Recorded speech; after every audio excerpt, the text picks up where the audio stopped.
This week's edition of Drive Facebook Live. I'm your host, Bob Spitz, along with my partner, Tony Whistler. Hello. And joining us today is Emory and Austin Henley of Auto Service of Pleasant View in Tennessee, along with their illustrious coach, John Dowda. Welcome, everybody. Thank you.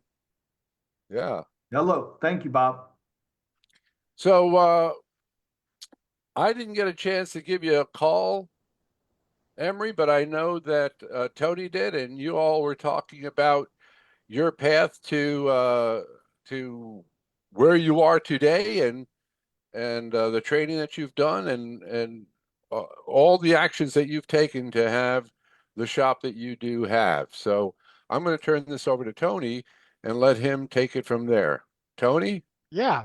So one of the things I wanted to find out first of all was um, just the way the program worked for you, because um, it works differently for different people because they have to do it. So I'd love to hear your story about how you worked the program in the past and how you're doing it now.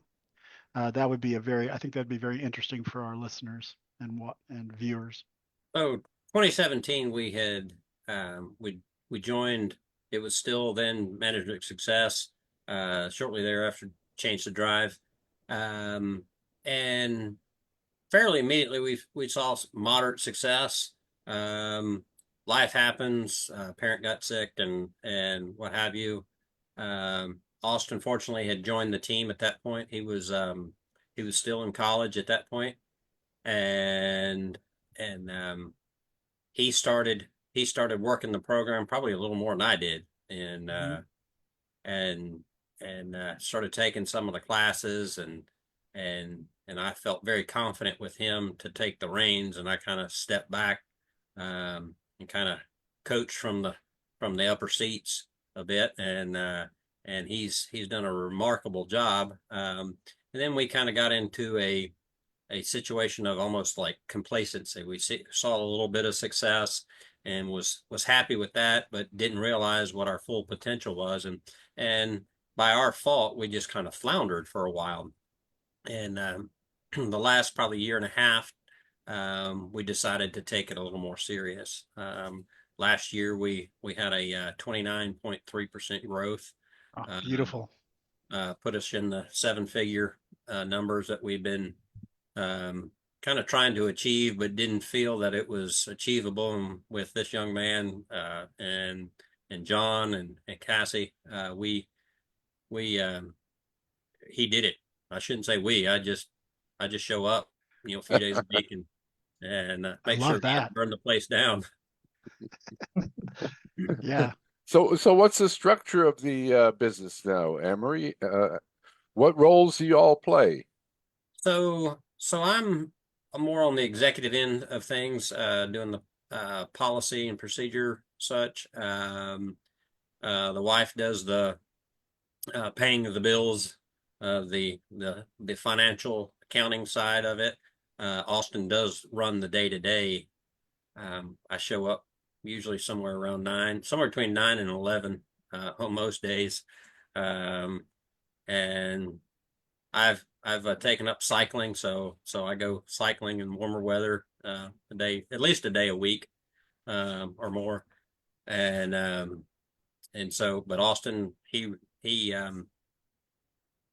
is the general manager and also does a little service writing. He kind of coordinates the workflow from the front to the back. And we have one other service advisor, and the two of them do our QCs and customer um, the customer connection on the front side of the inputting and estimating and sales. And how many techs are you servicing, Austin? Three techs. All right. We have Tell us a one. little bit about like the day to day, because you're the one that's handling the workflow, right? So, the morning starts with, bringing in, after hours drops off, writing them up, seeing what it's coming in for. So we just started doing a process of doing like a pre-inspection before the tech even gets it. Mhm. Mileage, any kind of scratches, dents, anything like that. So trying to Oh yeah, right now. that's Uh, that's critical. yeah, in Not today's not enough shops do that, by the way, Austin. So well done. so I wouldn't say that we've got it 100%, but we're trying to get better. We started doing that a couple weeks ago. Seeing what lights are on. How many people will say, "Oh, well, my check engine light's on while it's in there after you've already inspected it and pulled it out, and then you got to get it back in." And Yep, you just call them up and say, "Hey, check engine light's on," or "Hey, the oil change is due. Do you want us to go ahead and take care of that?" And that was the big reason is we were pulling vehicles out and the customer's like, "Oh yeah, I gotta go get my oil change or whatever," and you're going, "Well, we could have taken care of that." Or, "Hey, after you've already gotten it, hey, can you go ahead and change the oil? They don't have a sticker in there." It was kind of frustrating. So I started doing that. That way the least amount of times the vehicle comes in through the bay door, the better. The lower times that it crosses that threshold, I feel like the better, and that really increases our efficiency on that side.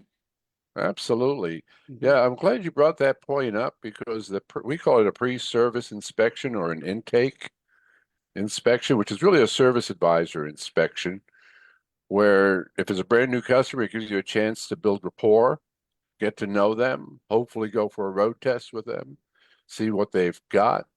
But it also gives you a chance to really see what's in front of you here, customer wise, what kind of customer they're going to be. And you said inspecting the car, doing that walk around, see if there's any pre-existing damage.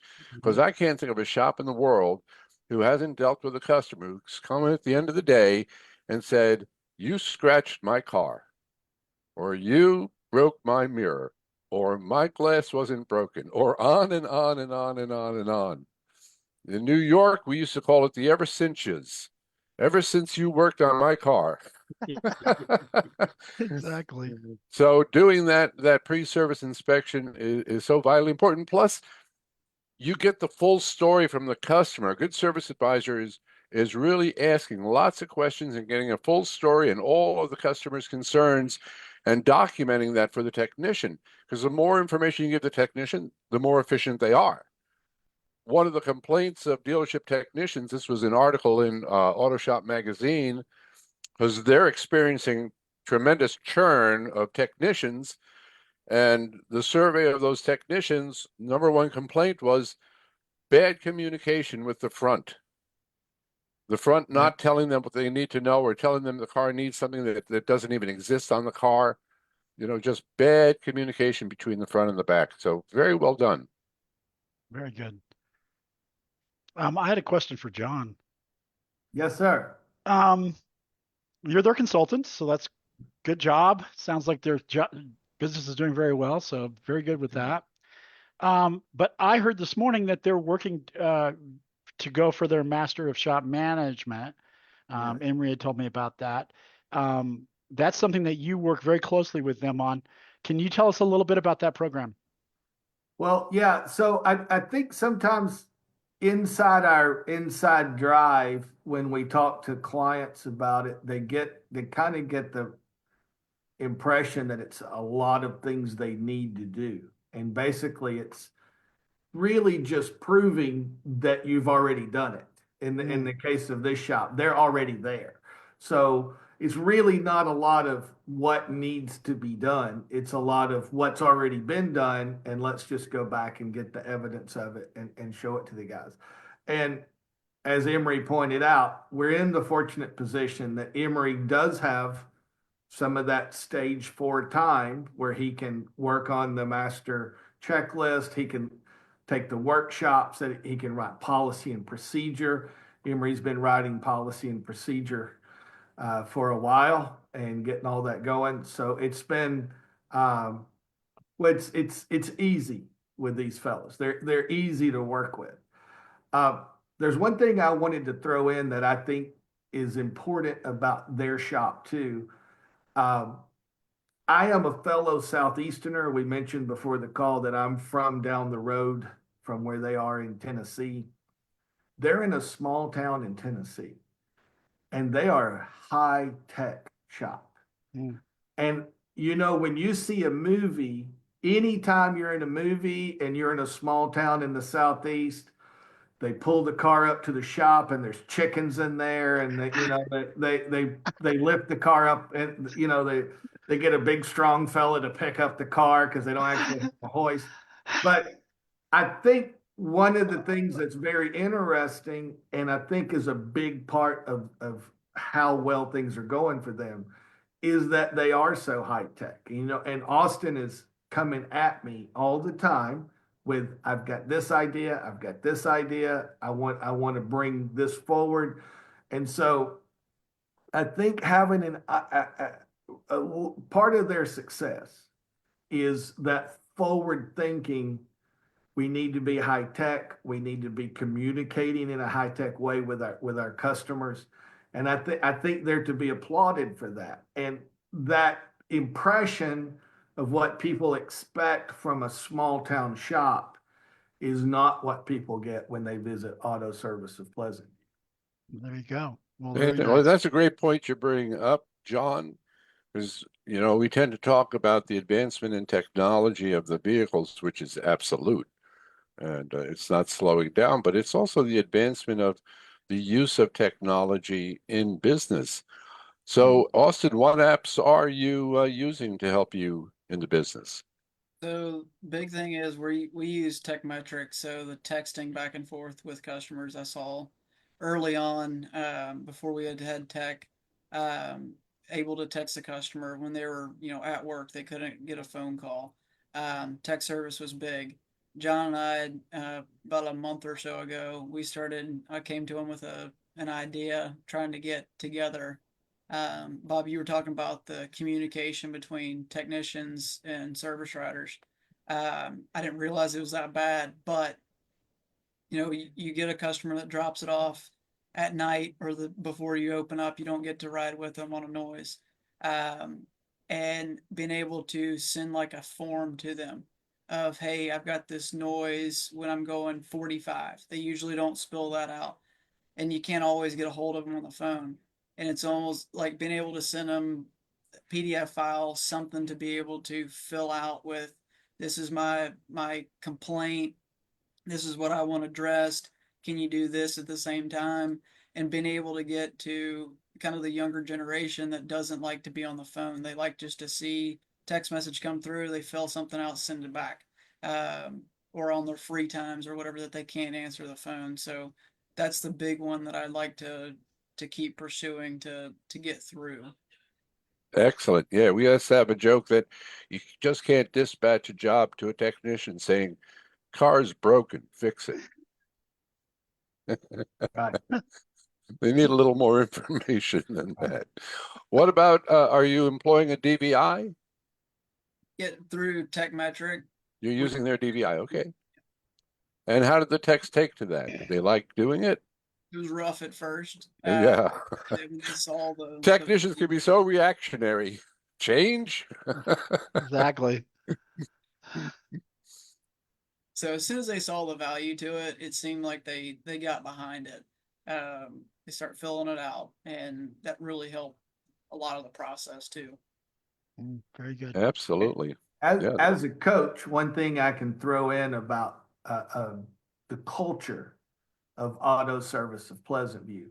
Obviously, we've got second and third generation Air Force, as we were talking about. These guys are military guys. They're disciplined, and they run a disciplined organization. But that one of the biggest problems in shops is the, hey, you do this, instead of written Yeah, the communication. Hey You organization. Yeah. Exactly. And these guys do a wonderful job of using their technology to communicate what's going on from the front to the back. And a lot of their efficiency and their success, I believe, is due to that. So are you communicating to the techs and are they communicating back to you through TechMetrics, or are you using a different app for that?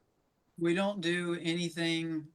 I would say that we do it through TechMetrics. So I've seen a lot of shops, they'll text back and forth to each other within the shop. Um, but how we've got it is during like the DVI, when they have a problem, you can add like a technician's concern part of it, and then they add it there. Say, hey, I need an oil filter, or I need how whatever they need, they can add it. And as soon as he hits save, it pops up on our side that they added something there, so you can see it. Nice. Excellent. Nice. It's in writing, and so it's not somebody walking back up to the front and having a conversation over a cup of coffee. Yeah. Right. Hey, I'd like to throw out something else. Is there any chance that Tammy's watching us right now? I'm not sure. I, well, I just want to say, let's hope she's not. Okay. Does you just- These guys wouldn't have a dime if Tammy wasn't keeping on top of them. I just want to say that right now. Sure. Tammy running the books, Mrs. Henley Senior, has a lot to do with the success of this shop as well. Well, I tell you, as long as you own the business, you need someone just like that running the books. Yep. That's like the last hat you can get rid of. It's She's just, Yeah. she has done it for this May we have been open 30 years, and she has done the books all 30 years, longer than he has been alive. okay. Yeah. Well, There she you should, go. I'm sure she's got some best practices down. Yeah. She does. Now, By Emory, the way, what do you? John Starkey in Hawaii is Uh, watching. He says hello, and Hey, Mark John. Graham and Mark Graham from Mobile Mark? Florida is watching. Marble Mark. Hey, Mark. Yeah.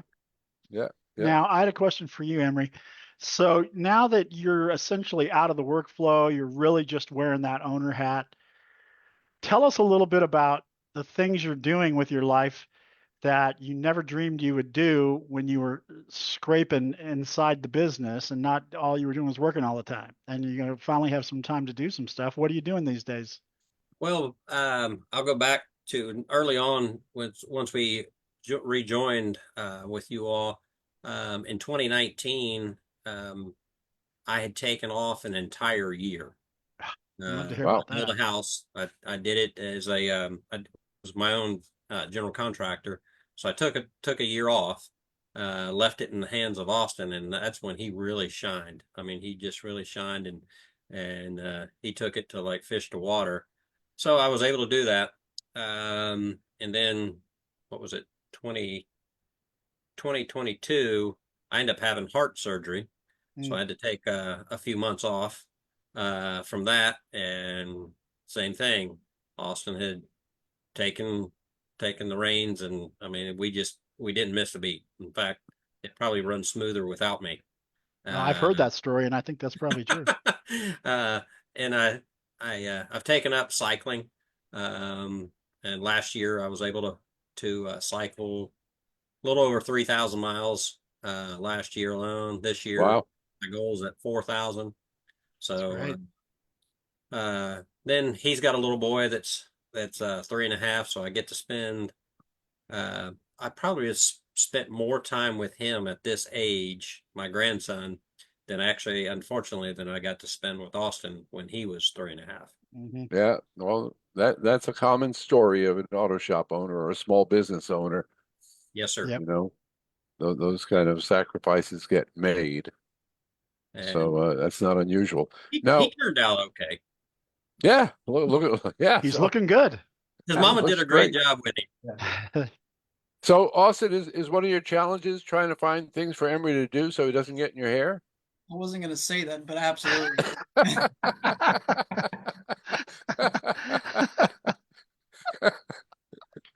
Yeah. Hey, John, since they're going after masters, they've had a shop inspection, yeah? Not yet. Coming up. That's it's Oh, yep. It's That's in the coming up. pipeline. It's in the pipeline. I wonder who's going down, Saley or Mark? Not sure if one of them's listening. Just let them chat us and we'll find out which one's going to be there. Yeah, It'll yeah, either be that's Saley or Mark. It'll be Mark Bag or Jim Saley. yeah. Those We've guys got are some both great great. restaurants here in the Middle Tennessee area, and even in our little city that we're in of I think 4,000 people. I think our population has grown to. Um, but good food here. Either Tell them Mark to or get some Jim. hot chicken. Hot Yes, chicken. sir. There you Now, go. you're strictly passenger car and light truck, Yes, or sir. have you expanded your lines any? Just passenger light truck. Also diesel? We do a little bit of diesel work, very little, more maintenance than anything. Mhm. But Am we I do am, have plenty of work for passenger vehicle. am I mistaken, Austin, or you guys have some limits on how old of a vehicle you'll work on too, right? We haven't said anything dead set. Not If something official? is older, the old restoration vehicles, we've got a customer that's got an older one. It's been taken care of, so we'll work on something that somebody has maintained, or we know is in good shape. If it's a basket case, no, just no. Right, right. I know Not that, unless they're willing to spend a whole lot of money. And most people have no idea how much that costs. yeah, You get into restoration. right. Holy cow. These Just guys, trying to find parts. these guys do a great job at not getting stuck on science projects. That's one of the Science things. That's project. I love That's it. that's one of the good. things they do really well also. They're very good at working through what they're able to do and what they're gonna do and what the shop's good at. So Yeah, I commend them greatly on that too. Thank you, yeah. John. Well, Emory, you remember Mike Lee, and Mike used to joke about the kid who wanted to put an Allison transmission in his Toyota. You know? And Uh, if you're really slow, yeah, bring it on in because as soon as you start a project, you're going to get busy. That's right. that's right. Absolutely. Yeah. So, what courses, let me ask you this, Austin, what workshops have you taken that you found have had a good impact on your skills to manage the shop? Building your dream team was probably the most critical. Um, and like, John was saying, kind of building like a shop culture, making sure everybody meshes together. That's, I would think, in my opinion, is probably the most important. Making sure, yeah, we can fix vehicles all day long, but if everybody hates each other, it is not fun to come to work 8 to 5. No, no, no, no, No, no, no, no. no. Right. And he's a Yeah. whole lot better at that than I am or ever has been. Um, I'm just of the old school, you know, get to work, quit crying, and quit your fussing, and so Oh, yeah. I'm not as compassionate as he is. Yeah. Well, yeah, it's a generational thing. Emory, you and I came from that generation of it was very authoritarian. It's, Yes, it's sir. my it's my way or the highway. And yet there is no crying in auto repair. Just just get to work, get it done. Right, And the only benefits that I counted on was one, you gave me a job, and two, you're going to pay me. I thought those were pretty good benefits. right. So yeah, understanding the next generation and their sensibilities and what does it take to nurture so they don't blow off, because that's the other problem that we're having in our industry is young people are coming into our industry and they're blowing off within a year or two, Mhm. Right. you know. So knowing how to nurture that and help them with achieving their goals. Now, this is a question in the industry is, and it's something that keeps popping up in different articles, and that is a young person who's interested in our industry, then they find out how much that master technician has invested in his hand tools and his toolbox, and they just start spinning with overwhelm. Yeah. And there's a move in some shops where they're now providing the tools for the young people. Have you thought about that, or have you looked at that? We've discussed that, Bob. And we've got a young man right now that's a senior in high school. He's kind of undecided what he wants to do. For Christmas, I bought him a little tool set. Um, you know, what he does this fall, still unsure of, and what he does, we'd love to have him on board because he's very talented, very hard worker. Um, in the 30 years, he's been our best cleanup kid that we've ever had. Um, he's self-motivated. He doesn't You don't have to tell him to sweep a floor or take the trash out. He just does it. And that type of self-motivation is, I try to, both Austin and I try to coach him up, of tell him how that's a great attribute. And then he has absolutely zero mechanical background, but he has mechanical aptitude. Oh, well, And that's everything right there. yes, sir. And we've had him. We've started him on a few oil changes every now and again, and some tire rotations, and just tire repairs, just little stuff. And he does it very, very efficiently. Nice. And he sees that success, and he sees that accomplishment. And I think we're trying to build that with him, and we're working with him on that. And if he decides that this is the career he wants to go in, I've explored the idea of maybe we're in a Napa Auto Care Center. Napa has an apprentice program, and spoke with him briefly about it. And then there's actually a tool package that goes along with that. So I would definitely invest into him if he decides to take that route. Sounds like Good. you're using that building your dream team concept that we talk about in that workshop, where And you Austin hire for actually, culture. yes, sir. And Austin had that idea, so that wasn't mine at all. And I was like, that's a wonderful idea. That's a great plan to have. He even had him have a plan of maybe possibly making this young man an inspector while he's starting to learn.